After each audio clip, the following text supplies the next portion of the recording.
The opinions expressed by the host and guests in this show are not necessarily the views of Children's Health Defense.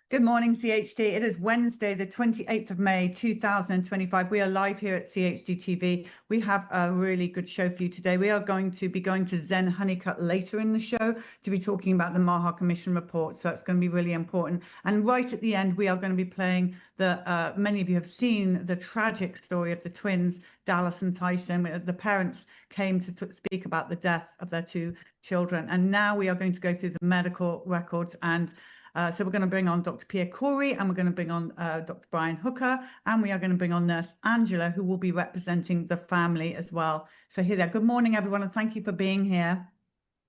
Good morning, Polly. Hi.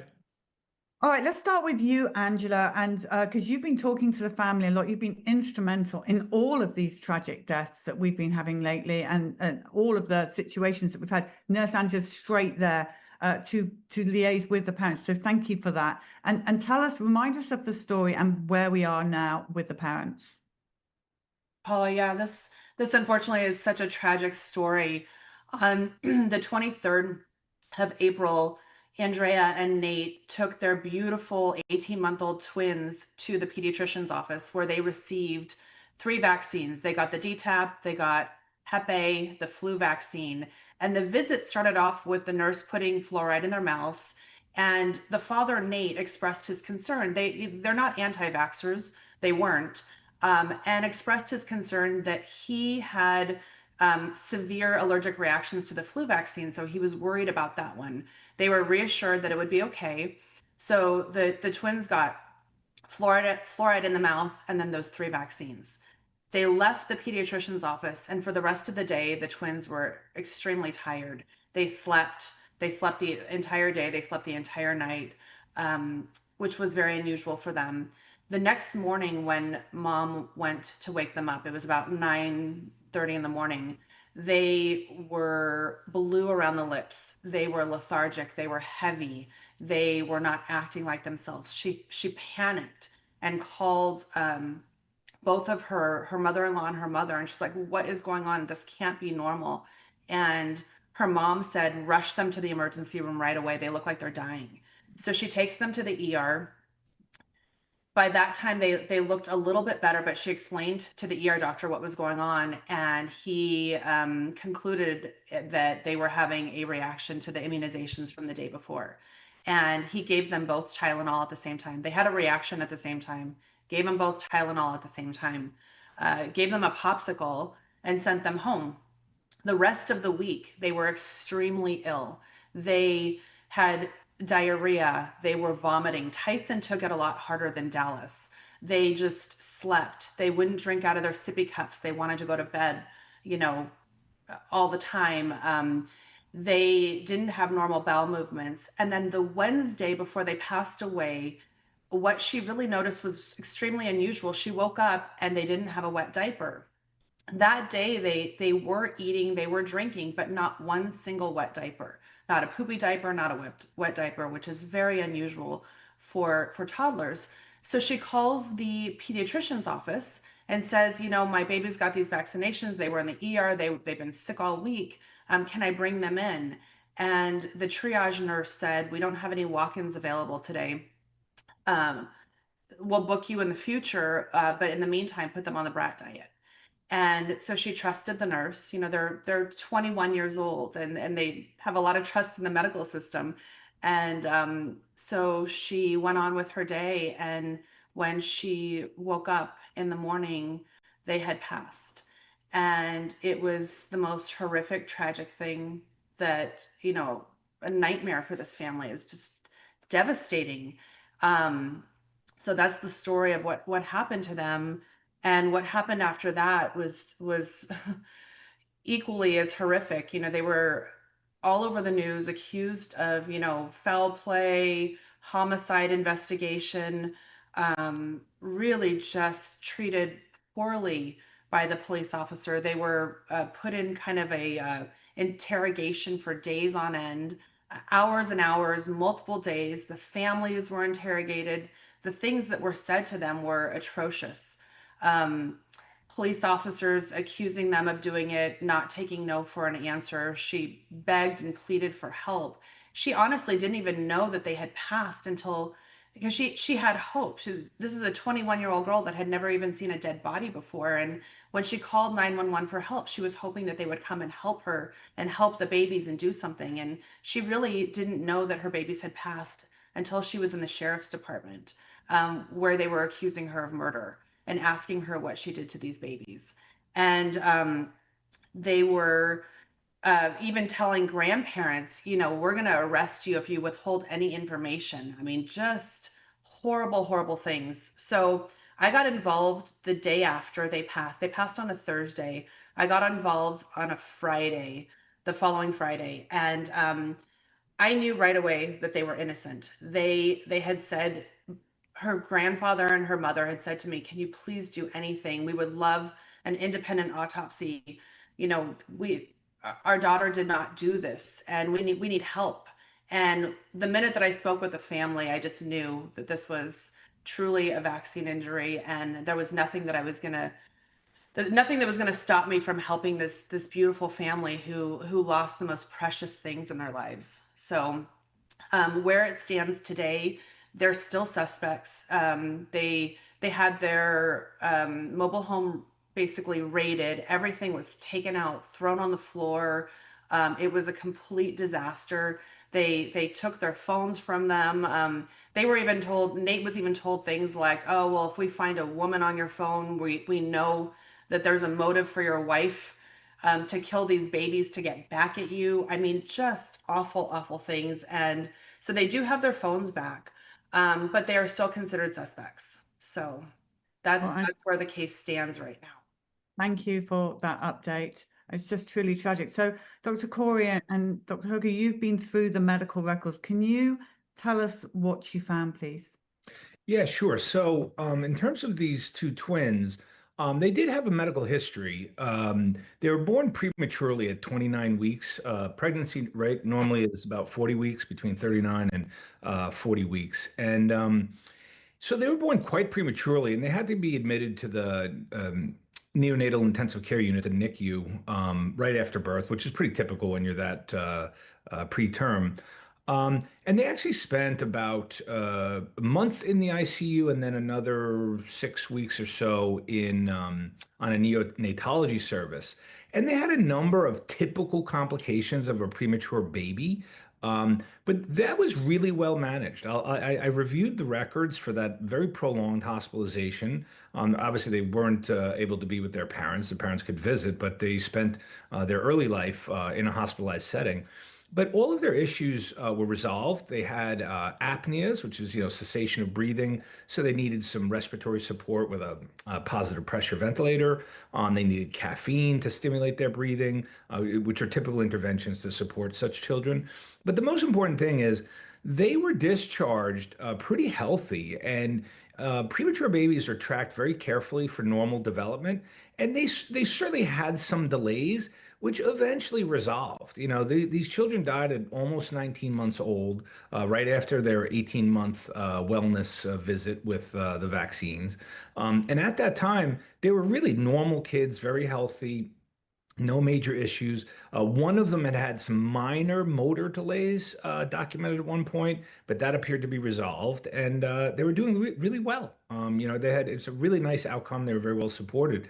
Angela went over what happened after that 18-month visit, and To pick up where Angela left off, to hear that the police, their behavior, which I understand now, actually from you, Polly, and your experience, that's extremely typical for any kind of SIDS or unexplained death. The parents are immediately investigated and considered suspects, and not only do they have to endure the trauma of losing their loved babies, but now they're being harassed and sort of suspected by the police and afraid for their own freedoms, right? And so it's such a double tragedy. But the idea that you could come up with a credible, with no evidence to think that the parents are at fault, the data supporting this actual event is immense. There's a paper published in 2021 by someone named Neil Miller. He reviewed all of the data around SIDS and unexplained deaths or crib deaths. And I just want to review some of that history and some of the data that we have, because it's truly overwhelming. This is absolutely typical of death related to a vaccine. And, unexplained deaths or crib deaths were almost unheard of before the 1960s when immunization programs started to roll out. And by the 70s, there was an epidemic of SIDS, and that was being documented. And finally, in 1992, there was such an outcry because parents started to be concerned and were developing the feared vaccine hesitancy. My gosh. And so what happened? Well, the American Association of Pediatrics came up with a reason why this was happening. And this is absurd. I can't even talk about this with a straight face, but they came up with the Back to Sleep campaign, right? This idea that the kids who sleep on their backs suddenly wouldn't have these deaths. And the reason why I find that absurd is that humans have been populating this earth for millennia, and we've never recognized that children who sleep on their front have higher risks of deaths. I mean, it's absolutely absurd. But here's what happened. After that campaign, SIDS did decline. However, it's very apparent two other things happened around that time. Number one, in death coding on death certificates, they removed the code for a vaccine-associated death. So you can no longer actually code a certificate as being related to a vaccine. That's number one. Number two, they noticed that unexplained deaths, suffocation in bed, all these other kind of proxies for SIDS were exploding while SIDS was going down. So there was no documented decrease in neonatal mortality. And most of this data is around the 28 days to 1 year old. And so neonates are particularly susceptible to these vaccines. Then when they started to look at records, they found consistent, reproducible study after study after study showing that temporal association to vaccines, about a quarter die on day one, about a half on day two, and by day 7, 3/4 of children with unexplained deaths occur within 7 days. And those ranges from, some studies have found 90% of all deaths occur within 7 days of vaccines. And this is reproducible. This actually happened in Japan. And I think this is really interesting because you look at how these two countries behave towards vaccines and vaccine safety. And Japan has done really some actions which are not followed by a lot of the other Western advanced health economies. But when they noticed this rash of deaths in the 70s, they saw what they did is they raised the age of vaccination to 2 years old. Guess what happened? When they did that, infant deaths disappeared. So you have a country who noticed the signal, did something about it, and actually solved the problem. Neonatal mortality decreased. And so the other thing is that SIDS can happen in unvaccinated children. However, they've looked at those. Unvaccinated children who die of SIDS, it occurs in winter and fall. Vaccinated kids, it's reproducible at 2 and 4 months of age. What happens at 2 and 4 months of age? Vaccines. Now, let's talk about these two twins because they were not neonates, right? They're about 18, 19 months old. It's less common for that age group to die of SIDS. But here is the most damning factor. They were twins. They died on the same day. How can you possibly explain that, right? And that day, as Andrew mentioned, what's interesting is it was the best day they had since the vaccine. They'd been terribly sick all week, but that day they were behaving relatively normally, playing, eating. They went to bed and they were found dead in their bed. So how can you explain two twins dying on the same day? And there's an interesting paper which was published, where they looked at twin deaths, because this is not new. The fact that twins die on the same night has been reported repeatedly and always in temporal associations with vaccines. But there's one paper where by Bass et al., and in there's a statement that says, the likelihood of twin infants dying suddenly and simultaneously of SIDS, a natural disorder, defies credibility, meaning this isn't SIDS. This is a vaccine-induced death. And this has been described repeatedly. And so, although we use the term SIDS, we should call it for what it is. I mean, this is a death related to the vaccine. There's one other point I want to make, is that we all know and have complained about this vaccine injury compensation program and how difficult it is to get compensation for injuries. However, if you look at the deaths that have been reported where parents tried to get compensation, the majority are actually granted, because you can show these tight temporal associations. And the temporal associations are really disturbing, because not only in that most of it's occurring within 7 days, but the worst, biggest outlier is day 2. Day 2 is huge for the neonates.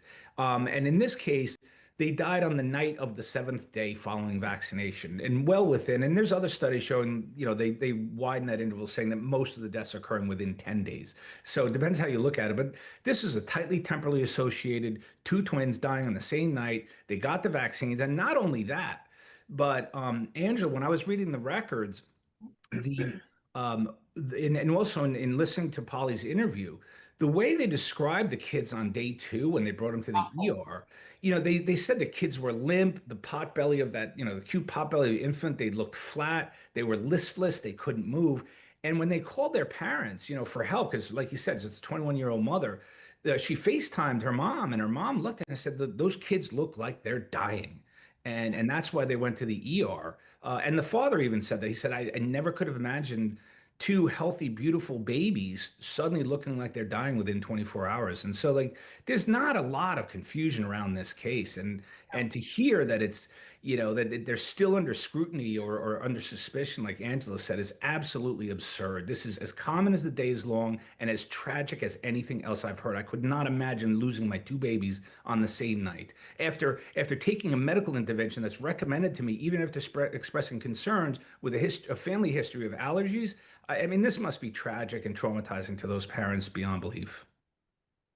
Yeah, and the worrying thing is that we're getting, at the moment at Children's Health Defence, almost a death a week that we're dealing with. I mean, thank God for you, Dr. Corey and Dr. Hooker, for going through these medical records for us, because that is breaking down what we're not told. But we all know the reality of it is it's way worse. And I just want to bring Angela just in for a second to talk about something that happened yesterday, which is, viewers, you have to listen to this, because I did hear it firsthand with Angela, and I can tell you it was shocking. Yeah, so Polly, like you were saying, we've been dealing with this a death a week, and this is not the first time police have done this. I just went through this, last month with another dead baby 11 hours following vaccination. So I've been really good about writing VAERS reports for these deaths, and I did the VAERS reports for the twins' deaths, and it was very interesting because within less than 24 hours, I got a message back from VAERS asking me for the ER medical records for Dallas, because I put in there that they had been to the emergency room not even 24 hours later. And so they asked for the medical records, which I was happy to provide. And then yesterday, I get a phone call from VAERS. And it was a really sweet lady who wanted to ask me questions. And at the moment I thought, oh my gosh, I need someone else on the phone. So I asked her to give me a call back in a couple of minutes. And she called me back, and I got Polly on the phone with me. And the first thing that she said, actually prior to me merging Polly in, was, my heart is breaking for this case. Reading this report, I am devastated for the parents. I can't imagine. I wanted to call you as a nurse because I couldn't even imagine calling these parents who just lost these babies to this vaccine. Then I get Polly on the phone, and she just kept saying, God bless all these poor families and these children. And I said, how many of these reports are you reviewing? And she says, thousands and thousands of dead babies after vaccination. And I said, well, how do you do your job? This must be so difficult for you. And she said, It really is. I sometimes I have to try and separate my job from actually reading the reports, because as a mother of, I think she said 3 children, Polly, she says, I've got, several children, and I vaccinated all of my kids, and I can't imagine this happening to my babies. It's just heartbreaking. And I asked her, I said, just out of curiosity, after seeing what you see, dealing with VAERS all day long with all these dead babies, if you had to do it all over again, would you vaccinate your children? And she said, no, I would not. And I think that this is one of the things that is so powerful with all of us people, that people have a heart, and there's human beings behind these VAERS reviewers and people that we talk to, and the more we talk about these cases, we can make that change. And I can guarantee you, this woman who's reviewing the case at VAERS, she's talking about this with her family members and her children and other people. And so we are very powerful with our voice, to share these stories and to keep talking, because we can't rely on our government. We don't know who's going to be here in 4 years or 8 years. We have to make that change, and we have the power to do so. So. Yeah, thank you, Angela. That was quite an amazing phone call that you copied me, and I couldn't believe I was hearing that from VAERS. Pierre, do you want to say something? Yeah, I just had one other data point that I think is really important. When I talked before about crib deaths being unheard of before the 60s, after the immunization campaigns rolled out, in that Miller paper, he cited that by 1972, this unheard of cause of death was the leading cause of infant deaths within 12 years. And so, the fact that it's been going on for 60 years, and we're still on this safe and effective narrative, and the jabs keep increasing. The amount that they're delivering to infants has increased exponentially. I can't think of anything more damaging that the medical system is doing. Well, and speaking of the autopsy report of these twin babies, they've not been able to find anything. So far they're just waiting on toxicology reports to come back, and there's no concern with that. These parents don't even drink. There's no drugs in the house. They ransacked the whole house. So waiting on toxicology. They were even doing things in the house, like taking the temperature of the house to make sure that the house wasn't too hot, that could have somehow caused these twins to die in their sleep at night. And fortunately, I was able to get Dr. Ryan Cole out there to do an independent autopsy. So I'm hopeful that maybe we'll have some, histopathological, answers that we can show, because this needs to be a learning lesson. I think we need to go to all the police departments and teach police officers, if you have a baby that passes away, the first question you need to be asking in that investigation is, when was their last immunization? Because I know that the detectives will be watching the show, and I don't want to harp on them. They don't know better, but they need to learn all of these facts that Dr. Corey was sharing, and do that type of investigation. That's the number one thing that they need to learn, is that when you come across a baby that has passed away in their sleep, that is the question to ask, because I think they will find the answer in that one question. Yeah, I could comment maybe a little bit on the autopsy. So, they've done autopsies before, but it requires a careful autopsy. You really have to examine the brainstem. So, for those who are unaware, I'm a pulmonologist, but the brainstem is where the respiratory control center is in the medulla. And that's where those neurons are firing to make sure that we're, taking breaths, because that happens at an unconscious level. So it's not part of our conscious part of our brain.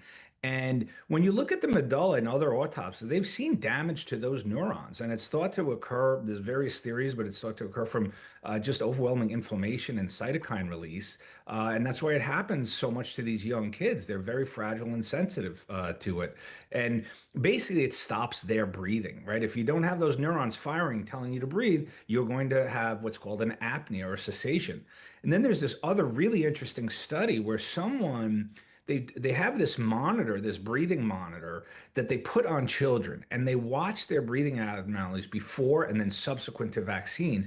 and they detail that there was a marked rise in these rates of apneas in these children, and it persisted for weeks after the vaccine. I think it was at least 3 and up to 6 weeks later that they had, but most of the abnormalities had spikes, and it was really early on after the vaccine. And so the scientific and pathologic and epidemiologic data all line up. It's overwhelmingly clear. Obviously, when you read papers that are peer reviewed, they always say this can't prove it's a cause, it's only associated. But when you line up that totality of evidence, there's no question. I like what Angela said. First question a police officer should ask of any dead baby is, when did they get vaccinated? Period.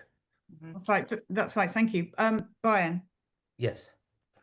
When you look at what they got actually that day that they were vaccinated too, I think it's really important to point out that they got the DTaP, which contains of at least 300 micrograms of aluminum and polysorbate 80. So that's aluminum getting into the brain.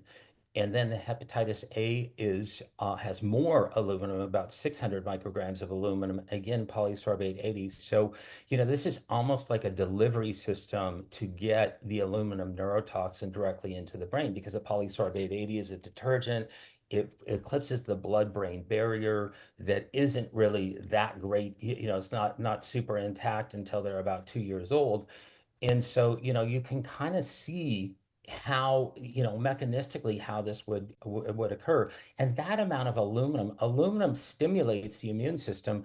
And this amount of aluminum has never been tested together. These have never been shown to be tested together. And that stimulating the immune system alone can cause a cytokine storm to, really hasten what Pierre was talking about in terms of the neurons in the brainstem that control the breathing. And so a lot of this, when you pick it apart biochemically, you can really see, yeah, these are delivery systems for toxins. In addition to that, they got the flu shot. That was a pre-filled syringe, so it wasn't a multi-dose vial, but it did contain trace amounts of mercury that can be up to 3 micrograms of mercury per shot. Aluminum and mercury are synergistically toxic. They, create a reaction that is about 100 times worse than, the exposure of either one of them alone. And so, there's so many different things. There's so many different layers to this that would show, yeah, biologically, is it plausible? Absolutely. Timing, has it happened before? Absolutely.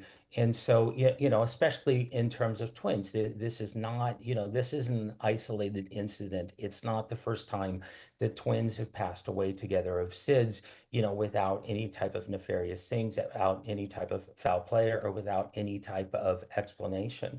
And so I think those things really, really, I appreciate what Pierre has pointed out, because this is, a statistically significant occurrence, especially with the timing of the vaccination. And you can also see that, something was simmering after they got the vaccines, because they were sick and they never really, really recovered until they passed away. Brian, you really bring up a very good point there, because in my review of the literature, DTaP was the one that's most highly associated with deaths. There's all the other vaccines have been associated with deaths as well. Right. But they'd gotten DTaP before, right? And so your point about this, this combined visit, these combined vaccines, and the accumulated burden of these, inflammatory reacting, immunogens, that's I'm sure what did it was the combination. But DTaP is the most implicated. And the fact that the dad has a severe allergic reaction to the flu vaccine. It's just the perfect storm. And the pediatrician just said it's okay, they'll be fine. Of course. Give them some Tylenol. Let them have some Tylenol and send them home, which, is another problem. Yeah. Dr. Suzanne goes off on that one enough. But yes, here's this question to end this, because we're out of time. What are we going to do about this? Because we're getting, as I say, a death every single week at the moment. And the VAERS person saying there's thousands of dead babies. How do we stop this? How do we stop the killing of American kids and kids around the world? I have a thought. You need an honest, objective evaluation of the scientific evidence.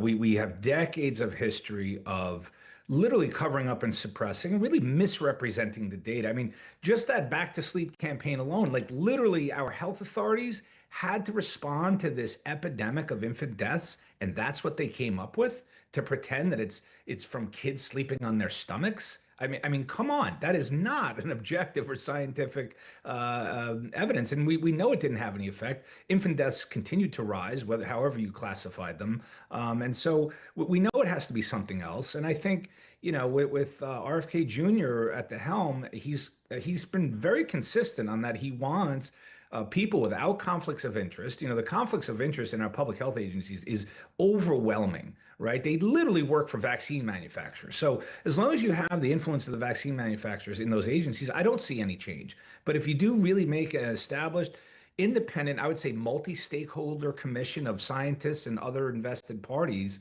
coming up with a reasonable response to this. And then I bring back that Japan example. I mean, there you see public health in action. They saw a problem. They saw what it was due to. They made an intervention, which was delaying these vaccines, and it had a profound result. And so I don't know why we can't be more like Japan. Exactly. And I think that, there on top of that, there's so much evidence already that, what has happened is they're intentionally ignoring the obvious of what's going on. The elephant in the living room is the fact that these kids are dying right after vaccination, and the temporal association just pops right off the page.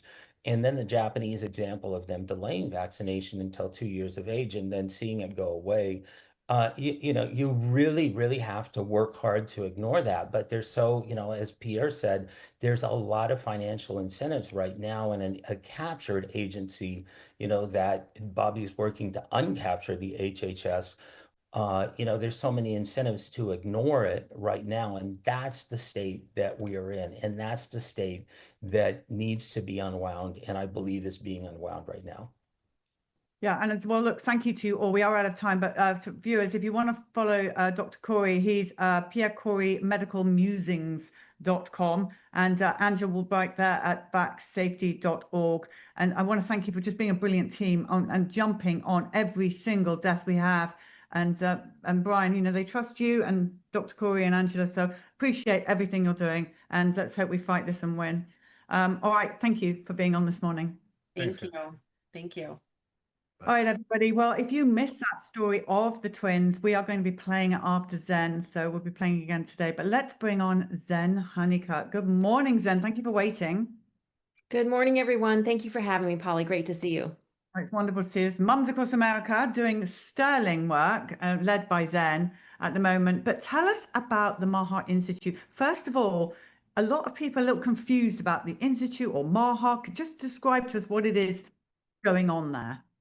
Absolutely. Yes. Thank you so much. Moms Across America is excited to be supporting the MAHA Institute, which is a new nonprofit. They transitioned from the American Values PAC to the MAHA Institute. And these were the folks that supported, essentially Kennedy becoming HHS commissioner and all of that. And we're totally in alignment with the mission to have an organization established in DC by the people, for the people, focused on health. Can you imagine? We haven't had that before. It's about time. So we have that now, and it's basically a think tank sort of collaborative effort. There are members or people that are within the government, HHS and USDA and FDA, that show up at these roundtable discussions, along with citizen activists like myself, experts, farmers, doctors, lawyers, scientists, physicians, and they come together and discuss the solutions on how we can make America healthy again. So it's thrilling. It's like what we've always wanted, to be happening at DC. We've been sort of shouting at a brick wall, it feels like, for nearly 13 years now, not being heard. And finally, we are invited in DC, and many other groups are as well, to discuss these important issues. So yes, this is me at the first MAHA Institute press release, where there was an hour in the first hour that was sort of the newsmakers, people who had issues to talk about. Mary Holland was there from Children's Health Defense, got a standing ovation. And many farmers were the first ones up to speak at the roundtable. And it was thrilling. I think we can really all acknowledge everybody that's watching right now and that's sharing this information for being a part of this moment. It would not have happened without Children's Health Defense, without the Highwire, Del Bigtree, Moms Across America, Stand for Health Freedom, so many groups that have been working together to raise awareness about the toxins in food, in vaccines, in our environment, wireless radiation, geoengineering, all of these issues, farming issues that are being discussed. So it is a thrilling situation that's happening in DC now, and I'm very excited. Thank you, Zen. And now tell us about the MAHA Commission report. What is your assessment of it? So the MAHA Commission report is the report that Trump established to have an assessment, first of all, to happen. And that's what just came out last week on the 22nd. It's an assessment. What it took was 100 days to assess the contributing factors to our chronic disease epidemic in America, and specifically on children, it focuses on. So that's what Kennedy and a team of 14 people had, cabinet members, that had to come together and agree on every word in the 68-page report that what are the contributing factors of our health problems in America today. And it's a stunning report. Thank you. Look at the red line. That is where America is in our health expenditure per capita compared to our life expectancy. And you can see that our life expectancy is far lower than every other country, it looks like, established country in the world. And look at the rates of autism in our country. They are completely off the charts, unacceptable, staggeringly, just shocking and disturbing. And so our cancer rates now, 1 out of 2 men and 1 out of 3 women are expected to get cancer in America today. Children as young as 18 months old, and some of our our Moms Across America supporters have gotten cancer and died. Food allergies have increased. Last stat I remember was 400%, but there's maybe a slightly different stat, more updated stat in the MAHA report that I don't remember right now, but at least over 400% since GMOs were introduced. And the prevalence of obesity in countries around the world is in the US compared to around the world is an international embarrassment. This is absolutely not acceptable. We can absolutely be doing better. And the MAHA report shows the staggering statistics, which we have not even begun to tap into, the memes and the social media and the awareness that we can be sharing about the statistics in here. Some of them talk about things like, the one that's the most disturbing to me is that within 10 years of a 10-year time period that was monitored. I think I have the stat right here. Sorry, I didn't mark it ahead of time.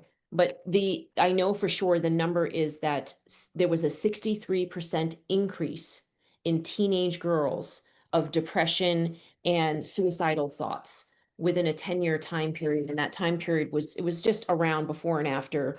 Yes, thank you. Before and after COVID, that time period, 63% increase of our teenage kids that are depressed and want to commit suicide. Polly, this is completely unacceptable. Yeah, I mean, it's horrifying. Yeah. So as far as the food, because your big passion has always been on the food, which is just very exciting for us because we don't have a nutritional department at CHD. You are that for us. Thank you. So do you see real change? Do you really, really see our food being cleaned up? Well, what I have to mention that is disappointing about this MAHA Commission report, and I do just recently published an article on this. We were very disappointed that this report, thank you, did not mention GMOs, and it did not mention the clear harms from glyphosate. So, they probably knew I was going to do this, but we came out and, Children's Health Defense, I'm sure, is coming out to speak about the clear evidence that shows that pesticides, agrochemicals are a major contributing factor to our health issues. We know this. It was not made clear in the report that it was, it's absolutely clear. I don't know how else to say that. That pesticides, particularly the 85 pesticides that have already been banned in other countries, are major contributing factors to our mental health, physical health, and chronic reproductive health epidemics that's happening in America today. And so these agrochemicals must be regulated. I know that farmers do not want regulation. They want to keep government out of their lives. But the problem with that is that if you're going to keep government out of your life, that means that the products that you use, the chemicals that you use, the methods that you use, the way that you conduct yourself must be responsible, must have integrity. You cannot use a product where that manufacturer has not been responsible and had integrity, and they have put poison in that product, and then they have not labeled it to say that they put poison in that product, right? You are not informed. You don't have informed choice as a farmer over what you're using on your food. You are lied to. You are told that that product is safe. You put it on the food, and then you inadvertently poison other people. You understand what I'm saying? The manufacturers are not being responsible, and there's no integrity in these toxic products. And therefore, the expectation that we should have a free market and, keep government out of the farmers' lives and the situations just doesn't work. That would work if the manufacturers that made these agrochemicals weren't making products that could poison our children and kill our babies and give cancer to our fathers. Does that make sense? Like I'm in alignment with having a free market, but make what you want, sell what you want, but make it safe. Otherwise, you're going to have a tidal wave of moms coming after you. But Zen, here's the weird thing about all of this. We know that Bobby knows the truth about glyphosate and Monsanto and all of those kind of things. Yes. So why was it not in there? Do you think he's under, and I'm not going to ask you to speculate particularly, but he must be under some kind of pressure from... Well, the fact is that this report was not written just by Bobby.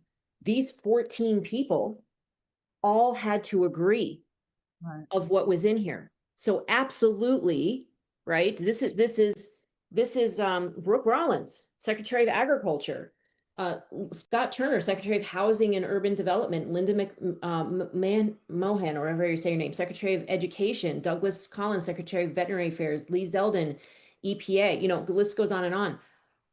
I don't know what these people know, but they sure as heck don't know what you and I know about glyphosate. And so they did not agree to what we know that Bobby knows to be on this report. And my sources say it was a knockout, drag out fight. And what was in here with glyphosate and atrazine actually being mentioned was kind of the best they could do right now. And that opens up the door to pesticides actually being discussed as contributing factors to our health issues. And the next report is going to outline strategy. And there are people right now who are working on what that strategy is going to be. And I'm telling you, Polly, it's going to be the biggest fight of our lives. This is the most important moment in history right now. We have Monsanto / Bayer, ChemChina, Syngenta. ChemChina, by the way, is a Chinese military industrial chemical company. And we have these companies paying lobbyists. Bayer alone has paid $25 million to lobbyists and lawyers to brainwash our elected officials at the state level and have them sponsor, introduce bills in 12 states that would wipe out or are wiping out our citizens' rights, our abilities to be able to sue Bayer, ChemChina, Syngenta, all of these companies, Dow, DuPont, for harm that comes from their agrochemicals, any type of harm, including cancer, miscarriages. These companies would have complete immunity from lawsuits. That's 3 times worse than what the vaccine companies have. The vaccine companies have right now at least a reporting system, VARS, as flawed as it may be, but it's a reporting system. And number two, they have special funds set up for vaccine injury, victims. And number three, there's a court system so that vaccine, injured victims can actually go through a court system. The chemical companies want none of that. Zero. Just if you get cancer, too bad, so sad. Well, I think it's time to get mad and to speak up and say, no, this is not going to happen on our watch. This cannot happen, especially on a federal level. We have to stop this. So everybody should be speaking up to their senators, their representatives, and saying we cannot have a pesticide immunity bill or a pesticide, shield, right? Pesticide company shield from lawsuits. This has been introduced in the Farm Bill. Right now, North Carolina, my state, is fighting it in our Farm Bill. I'm sure that's the testing grounds for trying to pass it through there and then pass it through federally. And we've got to speak up. This is one of the biggest fights of our lives. And we're speaking up about that to stop that, but we're also speaking up right now to ban the 85 pesticides that have already been banned in other countries. And we're asking people to sign this. We need hundreds of thousands of people to get on board with banning these 85 pesticides that have already been banned in China and Europe, in Brazil and other countries. Does it make any sense to you at all that we should be eating pesticides that harm our reproductive system, right? It's somewhere between 50 to 70%. I have to get the exact numbers of these chemicals that are banned in other countries that harm our reproductive system, and the other percentage can cause cancer in us. Why should we be eating these when China and Europe and Brazil are not eating these pesticides? That doesn't make any sense to me at all, Polly. It doesn't make sense to me as an American citizen, and it wouldn't make sense to me if I was an export partner, right? Why would I want to import products into my country that have chemicals on it that our country has already banned? That doesn't make sense to me. It does not. Tell us about the Safe School Meal Coalition that you're working on. Yeah, sure. So the Safe School Meal Coalition, this is a way that citizens are taking action locally to make sure that our kids have healthy foods in the schools as much as possible, regardless of what the government does. And we've had 3 meetings. We've had up to 100 people at these meetings across the country who are actively working on getting local organic food into their schools. And I think a lot of these people were inspired by the school meal testing that we did, along with Children's Health Defense that supported it. So we're so grateful to you. And where we found 43 of the samples had, 100% had heavy metals and 93% had glyphosate, and many of them had veterinary drugs and hormones in them. So a lot of people have been activated across the country, and we're having these calls to bring together people to talk about what has been working, what has not been working, to identify the hurdles.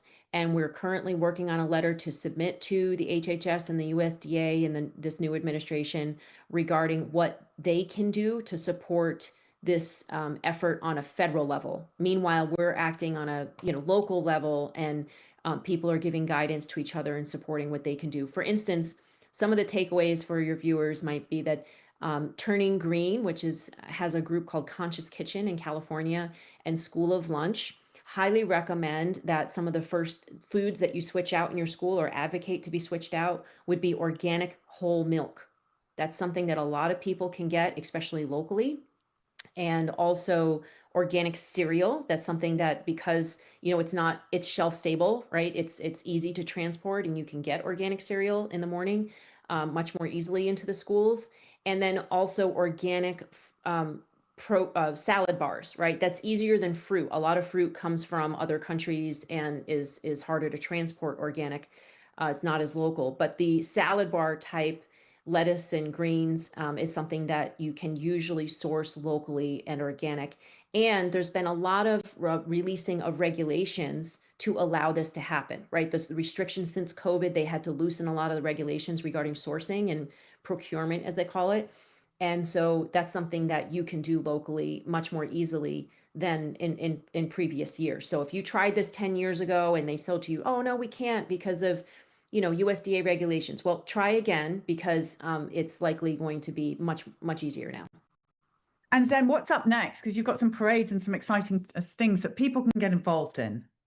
Yes. Well, so we are so excited to very soon we'll have on our website a landing page. So stay tuned. But we are going to be supporting groups to join into 4th of July parades to essentially have your county be healthy. We want to go local on this. We've got the Make America Healthy Again, movement, but let's go local and let's have healthy Orange County or healthy Buncombe County on a banner and with a QR code where people can scan it and also flyers that we'll hand out to 1,000, 2,000 people in a parade, which is so fun, by the way, to join into a 4th of July parade.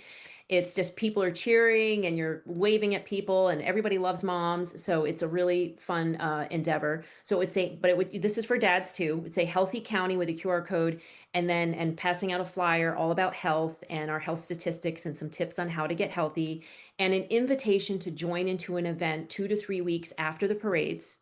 And at that local event, let's just say you pass out 1,000 or 2,000 flyers. You might get 100 people at a local park where you can have an event and say, hey guys, let's work together to make our county healthy. And the inspiration for this event is this brilliant man named James Maskell, who wrote a book called Community Cure. And as he's been promoting this book, he shares very widely that there's a town called Frome in the UK that got committed to having every member in their town be a part of a group. And they did that. They walked around with lanyards and a QR code, and people joined into gardening groups or hiking groups or cooking groups. And within 1 year of everybody getting connected to a group, they dropped their healthcare costs by 20 million pounds. So we're calling this community connection cures, right? And we want to we're partnering with him and with other groups to invite people to join into parades, get connected with your community at events after the parades. And we invite you to plan an event on National Children's Health Month in October, on October 18th, where we hope that Bobby will zoom in and we'll all be working together to fulfill on the strategy that's outlined in the MAHA Commission report that's going to be announced in July. There's going to be a strategy. This is how we make American, especially children, healthy again. Now, a lot of us know how to do that already, right? And we can begin empowering our communities right now. But these events, the goal would be to have everybody in that event connected to a group. And then if everybody at that event, let's just say we had 1,000 events with 1,000 people at these events, if each one of those people reached out to 300 people, we would reach 300 million Americans. So we have a pathway to reaching practically every American with our own efforts, with our own love, with our own initiative. We don't need to wait for the government. But when we do come together, we'll have two very powerful results. One, we'll be able to affect legislation, right? We'll be able to raise awareness about the legislation that needs to pass in order for Bobby to be able to do his job. And number two, we'll be able to empower each other with local lifestyle changes. And that is, food, gardening, acupuncture, chiropractors. We're going to get ask for local health practitioners to get involved. We're going to ask for local health practitioners to nominate a healthy hometown hero to be featured in the parades and at these events. So we're very excited, and we hope that a lot of people participate in this and support each other to get healthy. The very brilliant Zen Honeycutt. Okay, viewers, mumsacrossamerica.com is where you will get all this information, I presume. It's all on there. Yes. And then do come back and keep us updated on every little thing that happens. We're so excited to be on this journey with you. Thank you so much. Appreciate you. It's momsacrossamerica.com or .org, and go to the Connect and sign up for our newsletter on that page, and you will be alerted. Well, that's our phone number. It's just it's the Connect page with our newsletter. Sign up for our newsletter. Yeah. Thank you so much, everybody. Take care. Thank you, Zen. Thank you, everyone. Okay. Okay, so to our viewers now, we are going to be playing the tragic story of the twins, the parents that came and bravely spoke just a few days after their death. And so if you did miss it, we're going to play it again now, but you can find it on chd.tv. Pray big, my friends, stand firm, never settle. And, I really, truly believe we are going to win this. So we'll see you tomorrow on Financial Rebellion.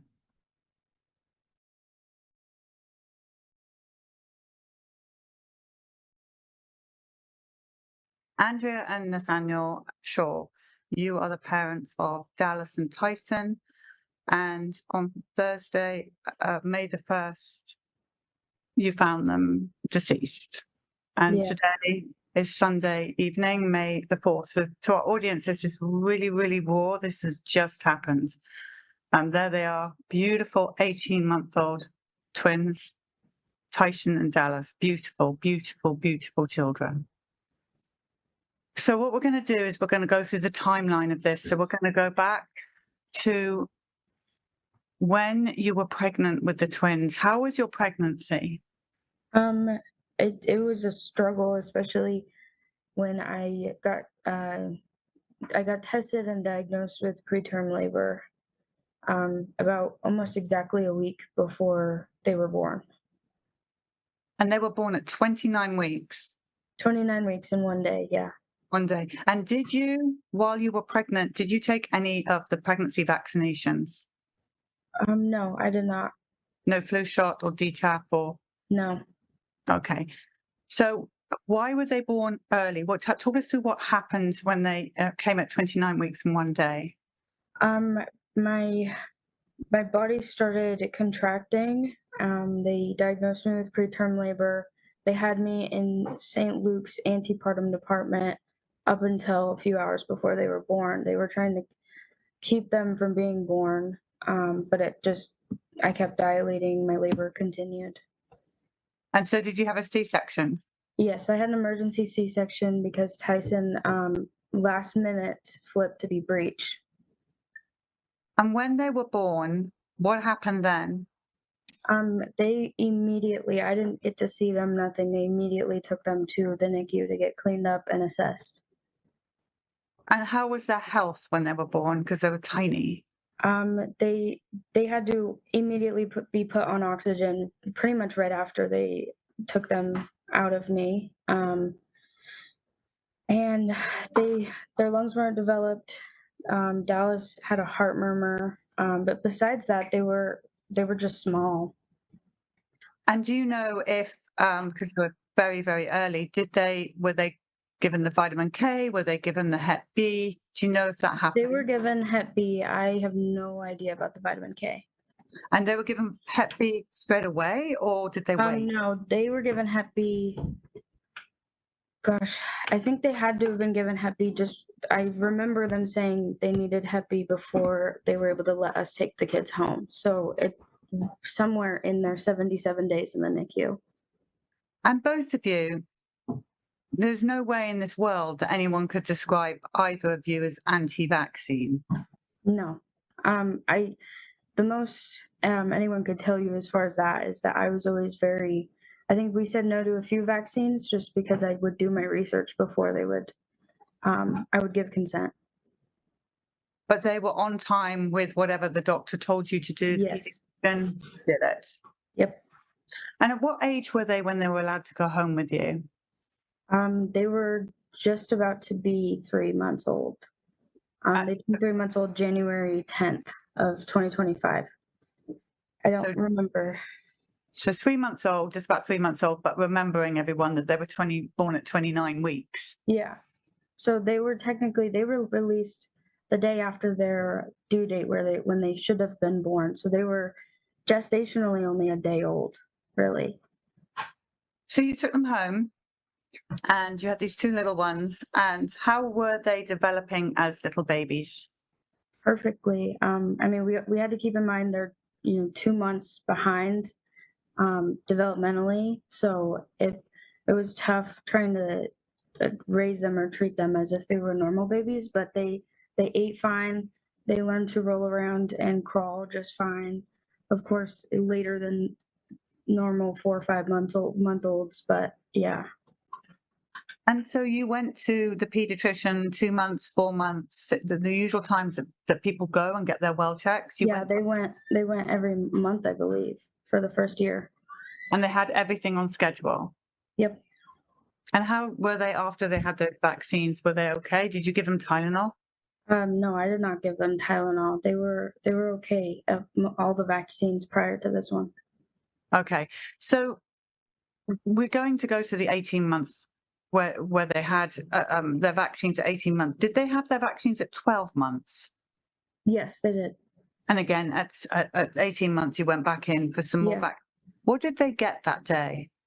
They got Hep A, the DTaP, and the flu shot.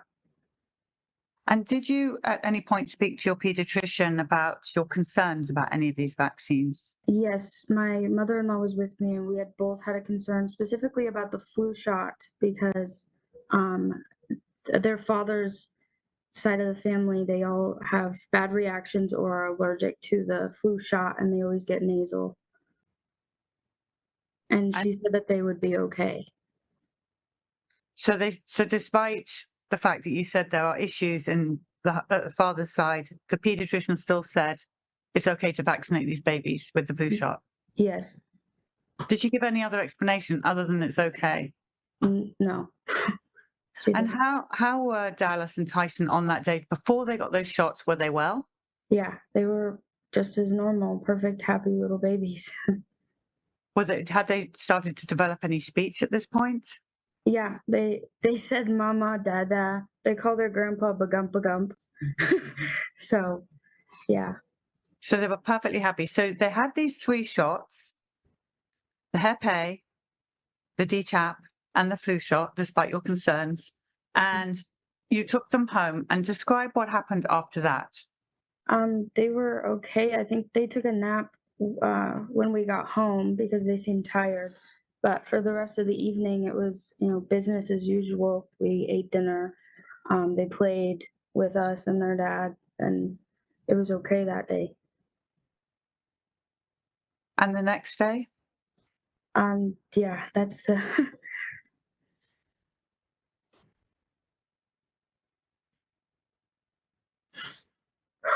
that's the It's okay. Just take your time.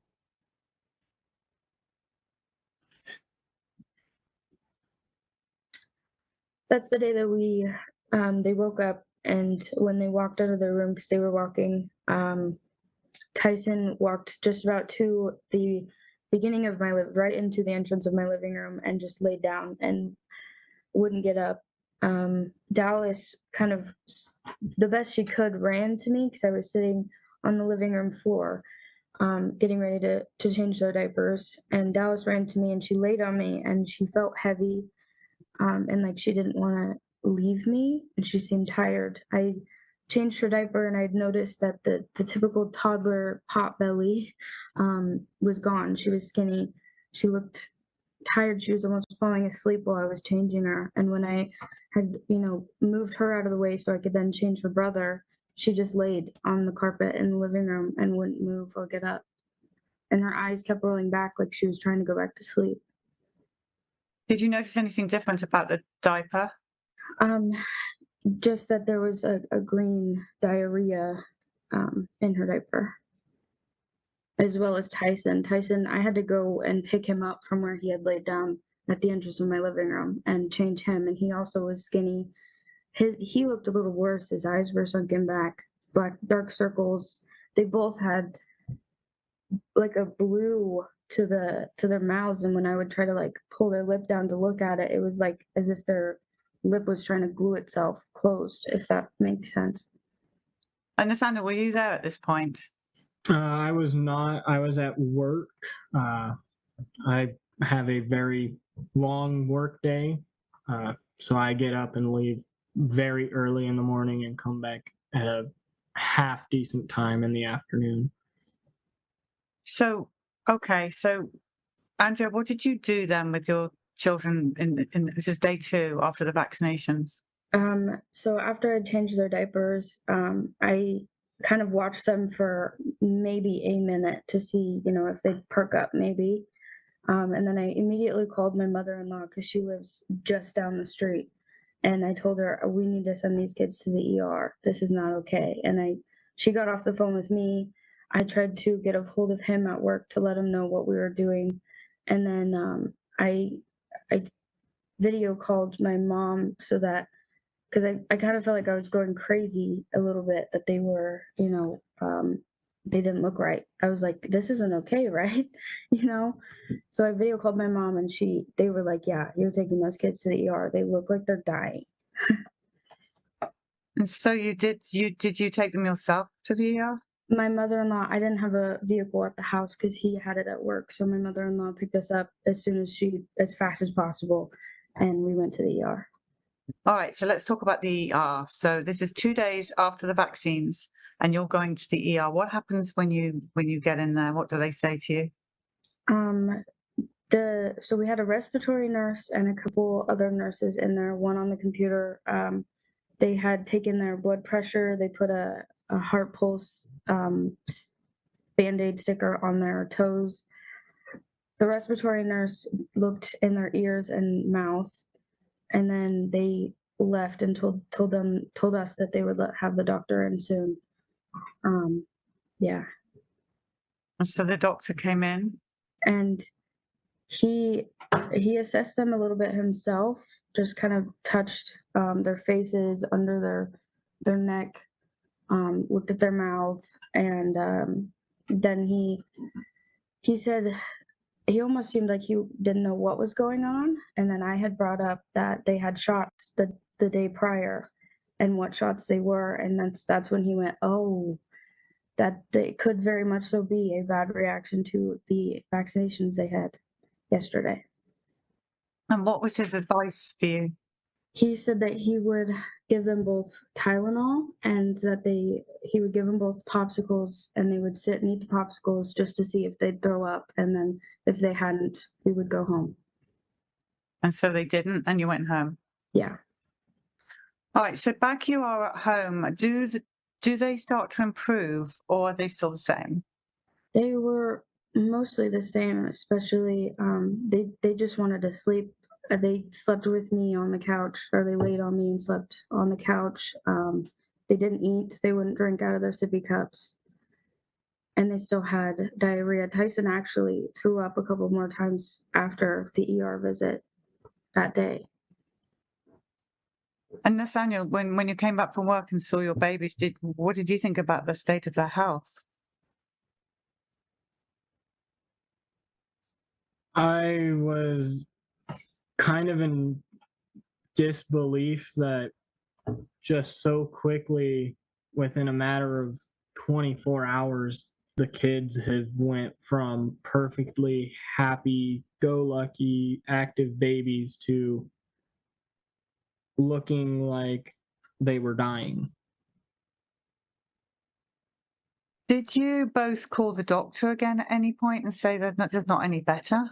So I had on, I believe it was Wednesday morning, I tried to call the pediatrics to see if I could get them in. They said they had no time for walk-ins, and so I asked to speak to their pediatrician's nurse, and she said that mainly because by that point the only symptom really that was left was the severe diarrhea, and she said with the diarrhea to just change these few things of their diet, and as long as they didn't seem lethargic anymore or dehydrated, none of those symptoms, that they'd be okay.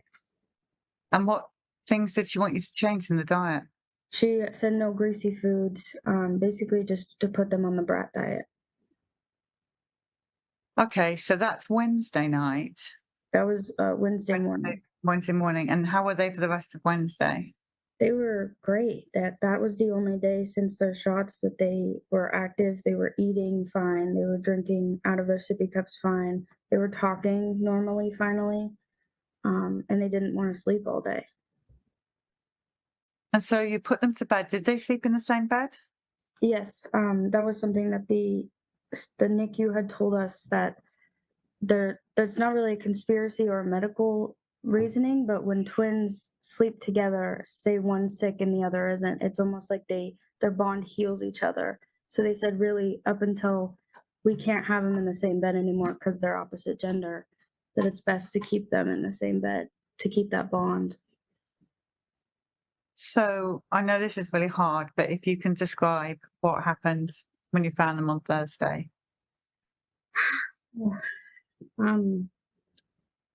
So I had woken up, and they weren't the ones that woke me up. Like they weren't, crying ready to leave their room or talking ready to leave their room. And I had peeped in their room, and wish I had checked on them more, but I peeped in their room, and I assumed they were maybe sleeping in, because they looked asleep the way they were laying in their room, because they were belly sleepers, and of course they were old enough at the time to roll over. And then so I went and cleaned up the living room and was getting ready to, have them awake. I was waiting for them to wake up. And when I went in there to wake them up is when I found them the way they were. And where were you, Nathaniel, at this time at work? I was at work. I'd been at work for quite a few hours. Andrea, were the babies cold? Had they gone long before? Yeah. Both of them cold. Yeah. And in the way I saw them, they looked as if they had gone in their sleep. They were in their sleeping positions. I think it's called rigor mortis. Their faces were in sleeping faces. Yeah. So what did you do then after you found out that your babies had gone? I had flipped over Tyson because I tried to shake him awake and he didn't. I flipped him over and I saw him and immediately ran to the living room to grab my phone and called 911. And I went back into the room and sat on their bed, and then that's when I flipped Dallas over and saw her the same way. And so when the ambulance came and the police, or what happened? Who arrived first?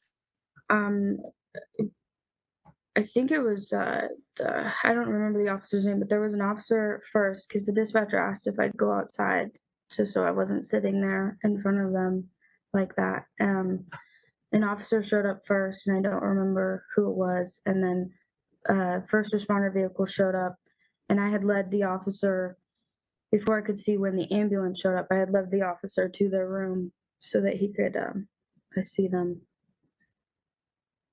How did the police treat you both? Oh. The most blatant way that I can put how I was treated was with the most disrespect that I have ever been talked to, treated. They constantly were trying to pin me and Andrea against each other, trying to get us to say, well, I think she did it, or I think he did it. They were just trying to get us to say, well, the other one was the one that did it, instead of, hey, we know that your kids have just passed. We're gonna give you a little bit of time. It was just straight to interrogation. We know one of you guys did it without having any proof, without even having an autopsy done. And they were just very adamant that we had done it. Did you tell the police that they'd recently been vaccinated and hadn't been well since the vaccines? So yes, Nate and I both of our timelines, when they'd ask us, like what had happened, how was it leading up to this, stuff like that. All of our timelines had started that Wednesday when they got the shots, and then it would end, of course, when I found them. And so the police gave you both a hard time. Nathaniel, how did you find out about your babies? Did Andrea call you? So I wasn't allowed to have my phone.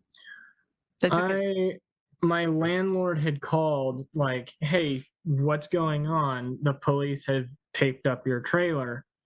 And I was like, I don't know. Let me call Andrea, figure out. I'll call you back as soon as I know.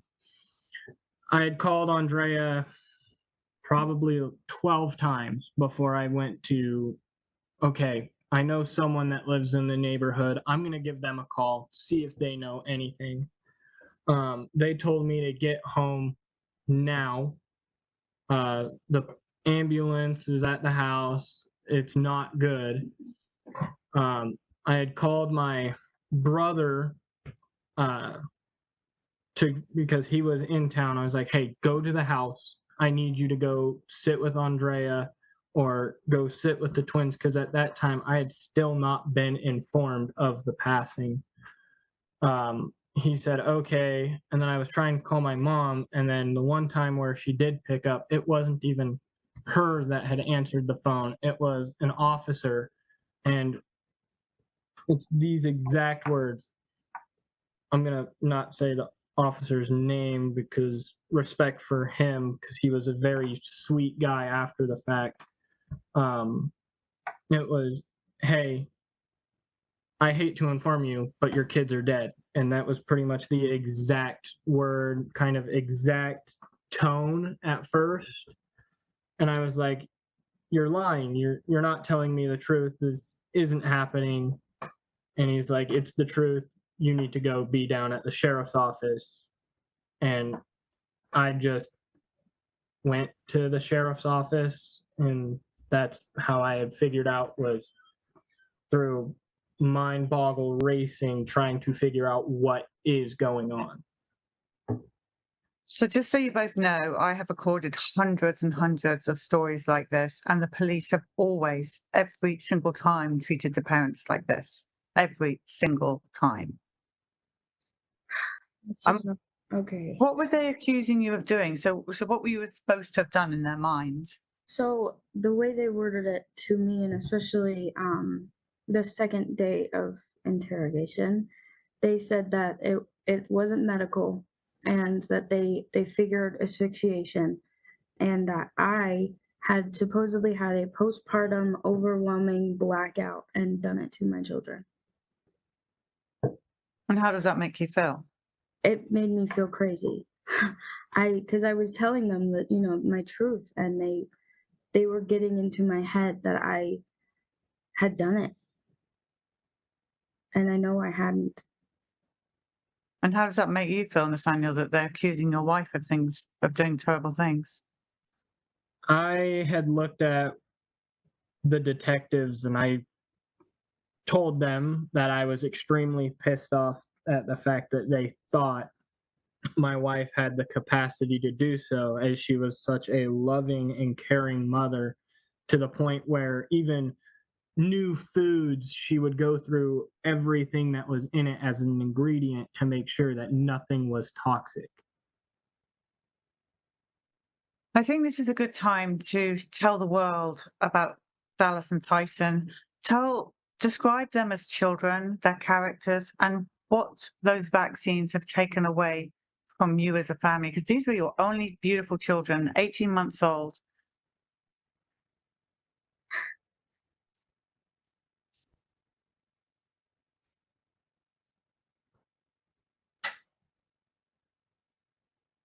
You want me to go first? Yeah, you go first. So I'm going to start out with my tiny man, my tiny dude.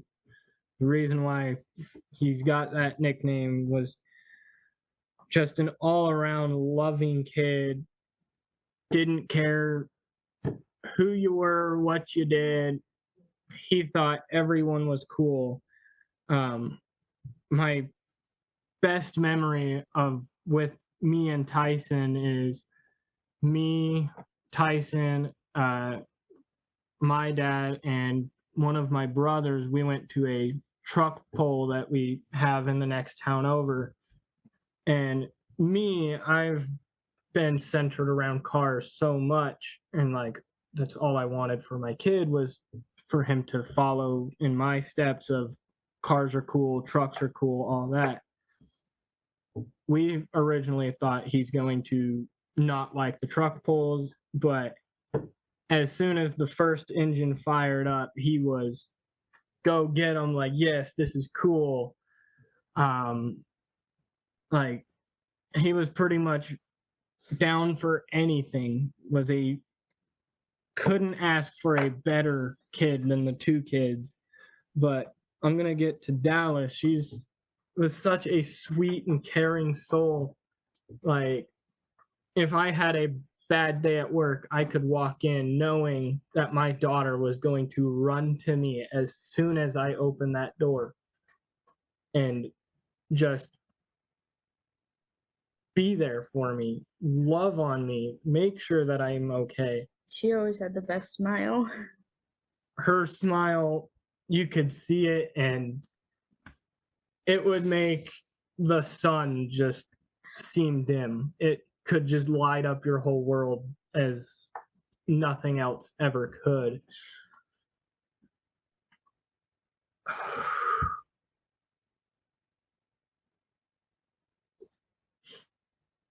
I just want to make like the record of these kids were the light of everyone's world that came into contact with them.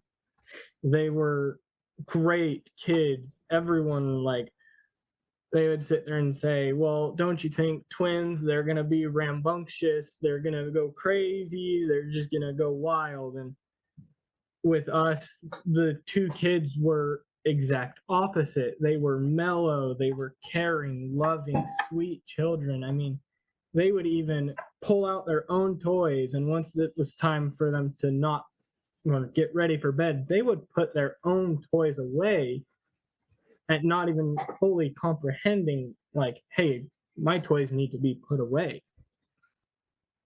They were smart, very smart kids. Yeah, Tyson used to love to dance with me. He loved music. They both really did, but Tyson would always have me pick him up. Yeah, Andrea. And to remind our viewers that this has really just been a couple of days since this happened. So you are both in severe shock. And to sit here and go through this timeline is so brave of you and so valued by the world, because we have to warn the people of these vaccines. You correct me if I'm wrong, your children at 18 months were perfectly healthy, happy children until those 3 shots. Yes. Yeah. That you warn the pediatrician not to give the flu shot because of your history of illnesses after it. Yeah. So where are we now? So it's been a few days. We the baby's in a funeral home, and we are trying to get tissue samples to help get this case across. You are convinced that these babies died following the vaccinations. Yes. But you're so pro-vaccine, so how does that make you both feel that this has happened, that you were lied to? I feel that I wish I was anti-vaccine now. Yeah. Well, your children are beautiful, and it's a tragedy what happened, all the footage and the videos that you've sent, because the police have taken your phones away and they're treating you as criminals, which, listening to your story, is exactly the same as all the other SID stories that we've recorded around the world. What do you want to tell the world about your children, about what has happened to you? Gosh, I don't know how to answer that question. Well, it's a tough question. Um, What do you want to say to the pediatrician who said it was fine to take the vaccines when you asked him not to? in a non-angry way, I wish that she had informed me more and was willing to inform me more and reassure us with even paperwork and facts to make us feel better about the vaccination, and especially the flu shot, where we had expressed our concern with their father's side of the family having reactions to just the flu shot. And I hope that that she starts, maybe doing better with other families. I know she has lots of other patients she sees, and I hope she gives them informed consent. She gives them information to consent to vaccines. So one of the big questions I guess people have is, it's unusual for 2 babies to die in one night, but then on the other hand, those 2 babies were vaccinated at the same time with the same vaccines. They got sick afterwards at the same time with the same vaccines. So what do you have to say to people who say, well, it just doesn't add up? Everything happened to them at the same time. They learned how to walk at the same time. They learned how to talk at the same time. they tried new foods at the same time, and really, I can see they got the same teeth at the same time. Like they were, everything was at the same time. They had a bond that I don't think even I comprehend the bond between twins, but especially where they had got their shots at the same time by two nurses at the same time, and they got sick, same symptoms at the same time the following morning. It makes sense in my mind, but I can see where it doesn't to people that don't know this side of the story. And also don't understand that vaccines can kill your children. Yeah. I mean, you didn't know that when No. you. No. What do you remember the last words your children said to you? No, I don't. But you have all those beautiful pictures. You have videos of what healthy, beautiful, honorable children communicating with each other, super healthy. So what we're looking at now, that video, that is not the children that they became after those 3 shots. Mm-mm. Well, Andrea and Nathaniel, is there anything else that you want to add to the story? As far as the when you asked to hear about the twins, just in general, how they are as kids, I did want to add, even though I was crying, that they did, despite being twins and seeming to like everything the same, the one thing that they didn't agree on much was Dallas loved Strawberry Shortcake and Tyson liked Lightning McQueen, the Cars movie. But they did not, when Strawberry Shortcake was on, Tyson was not having it, and vice versa. So they were smart, typical siblings. Yeah. In fact, advanced, 18 months. Yeah. Well, I'm so sorry this happened to you, what they've taken from you. I can't imagine what you're going through, but I do know the people watching will be showering you in love and support, because tragically, this is not the first time this has happened. Thousands of SID stories we've done, and we're hearing of baby twins around the world that also have died like your children, so following vaccination. And we've got Children's Health Defence behind you, we've got the team behind you, and we'll do everything we can to bring this to light. Thank you. Thank you both.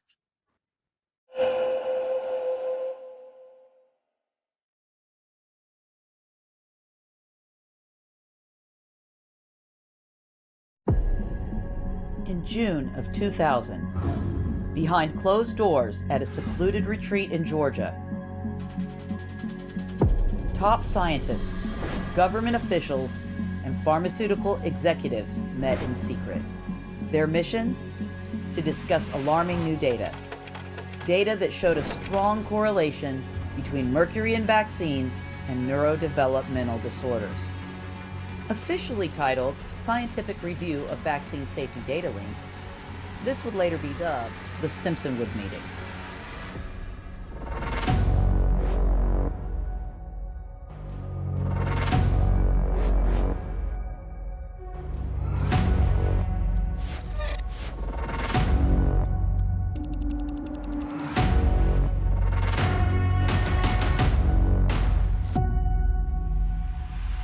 We came back to the scene. All we could find was rubble where the retreat and conference center once stood.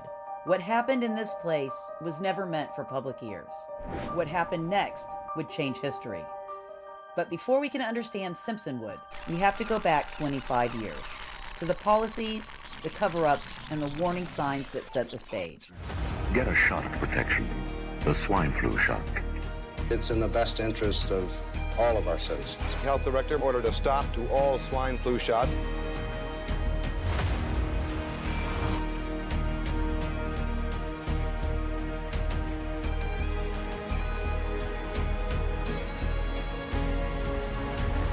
And to grasp its full consequences, we must examine what has happened in the 25 years since. It used to be 1 in 10,000, and now it's 1 in more than 250. It is a perfect exponential curve. Parents making decisions about their children's health deserve to have the best information available to them. You have studied vaccinated versus unvaccinated. We have not studied vaccinated versus unvaccinated. We're not sure what causes autism. but we know that vaccines do not. Vaccines do not cause autism. Vaccines do not cause autism. There is no correlation. The dramatic rise in autism diagnoses, 1 in 31 children, up from 1 in 54 children back in 2016. Scientific progress on this has been slow because scientists are frankly scared to ask the question. Genes don't cause epidemics. You need an environmental toxin. One day everyone will know the truth about vaccines. Uncover the truth about what happened at Simpsonwood and how corruption in the pharmaceutical industry, along with collusion at the highest levels of public health, paved the way for the explosion of chronic health issues in our children. This is a must-watch event.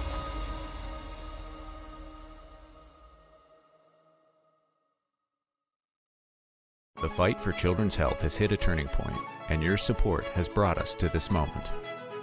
Robert F. Kennedy Jr. pledged to find out what is driving the country's rise in autism. Scientists are scared to ask the question.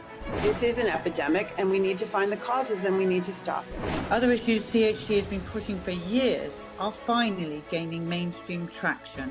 The vaccine itself does have profound risk. We are removing pharma members from FDA advisory committees. We are working to change the federal fluoride recommendations. Removing all petroleum-based food dyes. We're going to change things for real this time. This is the moment we've been fighting for. Please give today and help us make the most of this opportunity.